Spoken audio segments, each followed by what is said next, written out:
ناظرین، کہنے کو تو یہ ایک معمولی سی واردات ہے، یہ کرنسی سمگل ہوتی ہے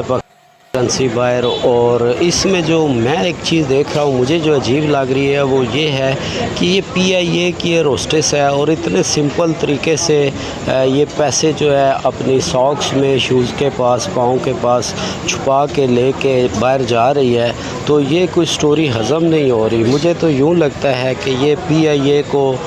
نیلام کرنے کی طرف ایک اور راستہ ہے، کیونکہ اس جدید دور اور جدید ٹیکنالوجی میں ایسا کرنا بالکل ہی ناممکن ہے جو یہ خاتون کر رہی ہے، PIA کی ہوسٹس بتائی جا رہی ہے۔ تو یہ مجھے معاملہ کچھ اور لگتا ہے کہ مجھے تو یہی لگتا ہے کہ یہ PIA کو نیلام کرنے کے لیے اس ویڈیو کو بھی بطور سٹنٹ یوز کیا جائے گا۔ بہرحال آپ بھی دیکھیں، میں بھی دیکھتا ہوں کہ کیا ہوتا ہے۔